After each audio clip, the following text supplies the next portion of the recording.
Hello, welcome to our news broadcast daily, and here comes the headlines.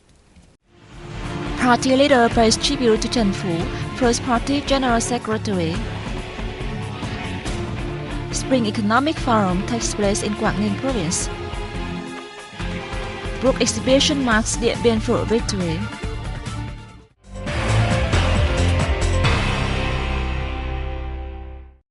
Party General Secretary Nguyễn Phú Trọng visited the central province of Hà Tĩnh on April 28th. Our reporters have more.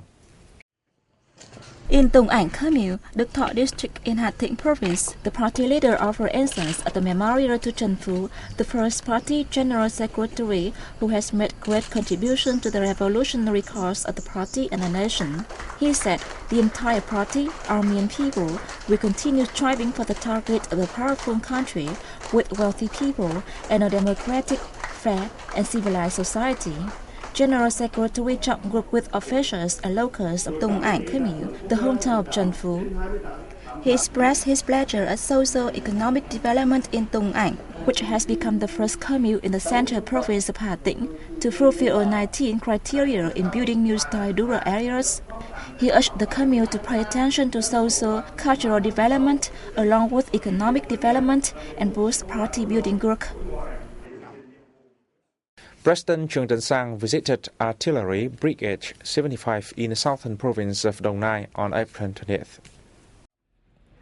The visit to the Artillery Brigade, which is part of Military Zone 7, took place in anticipation of the 39th anniversary of the liberation of southern Vietnam and national reunification, April 30th. The President asked artillerymen, especially new ones, to work harder and better use equipment, upholding the brigade's heroic tradition. The state leader and his entourage also visited the Zadig Regiment and had a working section with leaders of Military Zone 7. A conference between Prime Minister Nguyễn Tấn Dũng and representatives of businesses opened in Hanoi on April 28th. It aims to deal with difficulties faced by enterprises. Deputy Prime Ministers Nguyễn Xuân Phúc, Hoàng Trung Hải and Vũ Văn Ninh joined leaders of several ministries at the conference. Opening the event, Prime Minister Dũng said that the conference's objective is to access business development and identify obstacles to success, so that the government can introduce measures enabling companies to thrive, thus benefiting the national economy. According to a business report, during 2011-2013, there were 224,000 newly established enterprises. In the first quarter of this year, more than 18,000 businesses registered for establishment with a total capital of $4.6 billion, up 17% in number and 23% in value from the same period last year. However, difficulties forced nearly 17,000 others to dissolve or temporarily stop operations in the period, representing a year-on-year rise of 9.6%. The private sector contributes most to the country's GDP. From 2009 to 2012, it contributed 49%, followed by the public sector, over 30%, and the FDI sector, 18%.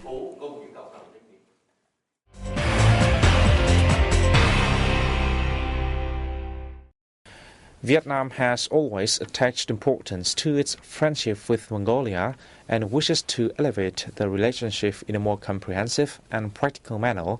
The sentiment was voiced by Deputy Prime Minister Nguyễn Xuân Phúc while meeting Mongolian Deputy Minister of Foreign Affairs Demba Gan in Hanoi on April 20th. He explained that greater ties will serve the two countries' interests, contributing to peace, stability, cooperation and development in the Asia-Pacific. The official highly praised the outcomes of the 6th Vietnam-Mongolia political consultation at Deputy Foreign Ministerial level, which took place in Hanoi earlier the same day. He also noted his wish that the two sides will actively partner with each other in researching and developing the economic ties effectively, matching the political bond. The official called on the two countries' businesses to enhance the exchange and investment in order to access new cooperation opportunities. In reply, Mongolian Deputy Foreign Minister Demba Gan praised the socio-economic achievements that Vietnam has recorded over the past years. He expressed his hope that Vietnam and Mongolia will strengthen cooperation in investment and trade, focusing on areas such as mining, tourism, agriculture, employment, and light industry, while continuing their collaboration at international forums. A senior party official has recommended that the southern province of Sóc Trăng focus on developing agriculture and aquaculture, which are the advantages of the locality. Lê Hồng Anh, Politburo member and standing member of the party's Central Committee Secretariat, made a recommendation at the working session on April 28th with Sóc Trăng Provincial Party Committee Standing Board. He heard the achievements that the party organization, authorities and people in the province have made in socio-economic development. However, Anh said the results are not sustainable with potential instability in the local socio-economic, security and political situation. He added that the poor attraction of investment and high rate of poverty are issues that Sóc Trăng needs to deal with immediately. The party official also requested that the local authorities pay more attention to religious and ethnic issues, taking better care of social welfare and improving people's living standards, particularly poor ethnic people in remote areas. In the first quarter of this year, Sóc Trăng posted a 36% year-on-year increase in total aquatic output and a 16% rise in industrial production value. The province earned $127.3 million from aquatic product export in the period, a more than double hike from the same period last year. Sóc Trăng has improved its ranking in the Provincial Competitiveness Index by 21 places. An economic forum opened in the northern province of Quảng Ninh on April 28th.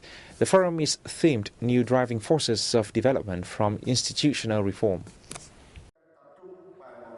The Spring Economic Forum is a venue for experts to review economic development and macro policies in 2013 and devise proposals for 2014. The forum's evaluations provide important inputs for the National Assembly's Economic Committee to support the implementation of the legislature's resolution on socio-economic development plan in 2013 and 2014. Addressing the forum, Nguyễn Văn Dầu, head of the National Assembly's Economic Committee, said although last year's GDP targets fell short of expectations, the macroeconomy showed signs of recovery. In the first quarter of this year, most economic sectors gathered steam, signaling that the horizon for the economy is brighter, Dầu said. However, he warned many difficulties still remain, such as low growth of aggregate demand, low credit growth, slow disbursement of construction capital, and a high number of dissolved and bankrupt businesses. At the forum, Dầu solicited proposals from participants asking for viable solutions to bolster socio-economic development in 2014 and beyond. Trần Đình Thiên, director of the Vietnam Economic Research Institute, in turn cautioned that the economy has paid the penalty for obtaining such growth on the back of weak purchasing power and fragile business health. He added the most important issues facing the macroeconomy are non-performing loans and public debt, as they closely affect capital circulation, and the economy will remain weak until the issues are adequately resolved. Minister of Planning and Investment Bùi Quang Vinh on April 27th had a roundtable dialogue with the number of directors for Asia-Pacific region of American Chamber of Commerce in Singapore member companies. Minister Vinh informed the members of Vietnam's macroeconomic situation in the first quarter of this year, the country's orientation to lure more foreign investment in the time to come, as well as its solution to improve macroeconomy and foreign direct investment climate.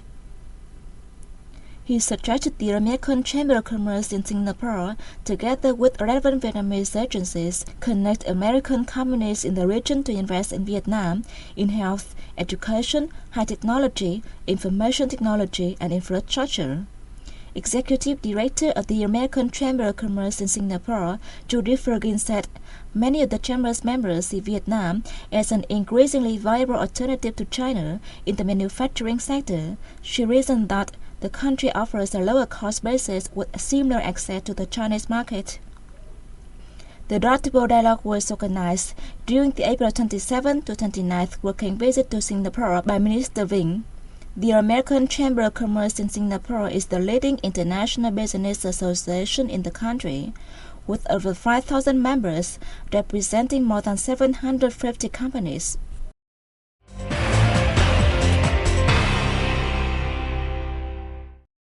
Vietnam welcomed over 3 million foreign tourists in the first 4 months of 2014, a surge of 27.3% over the same period last year, according to the General Statistics Office.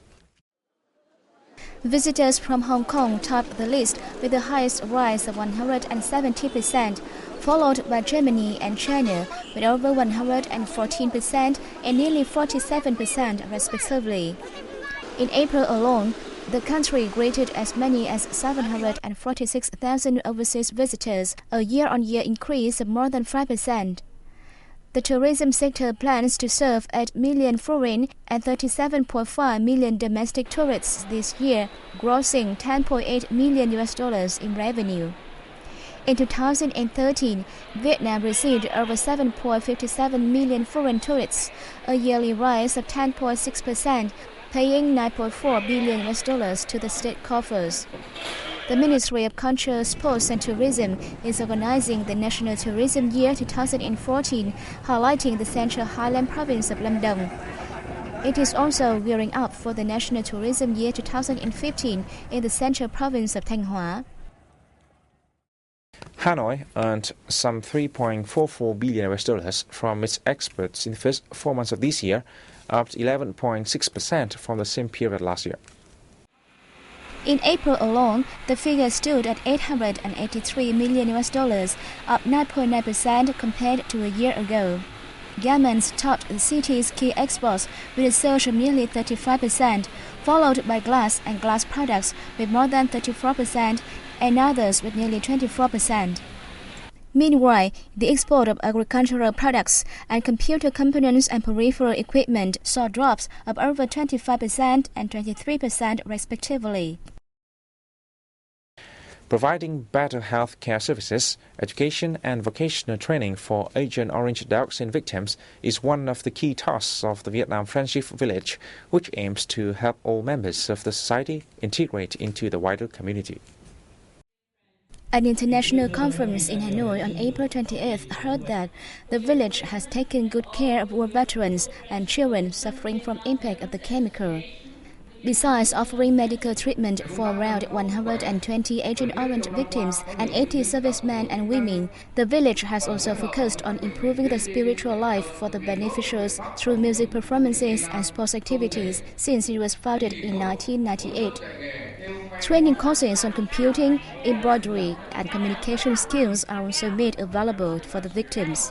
According to the Vietnam Association of Victims of Agent Orange Dioxin, U.S. forces sprayed 80 million liters of Agent Orange, containing almost 400 kilograms of dioxin on Vietnam's southern battlefields over the 10-year period beginning on August 10, 1961. Preliminary statistics by Vietnamese scientists indicated about 3 million Vietnamese people were exposed to dioxin. The toxic chemical has had a severe impact on Vietnam's subsequent generations. Nearly 1,000 Vietnamese and foreign books, magazines and documents related to the victory at Dien Bien Phu went on display at an exhibition in the northwestern province of Dien Bien on April 20th.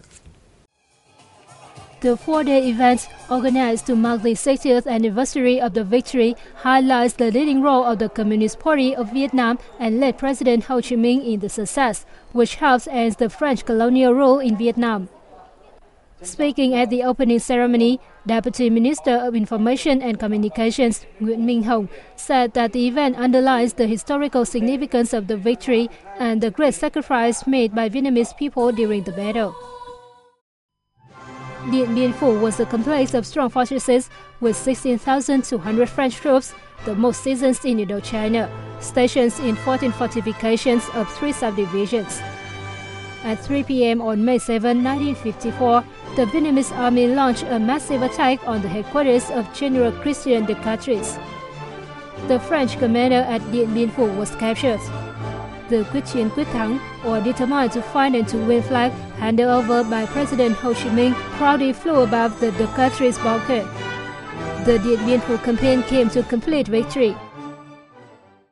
And that concludes our news. Thanks for watching and see you next time.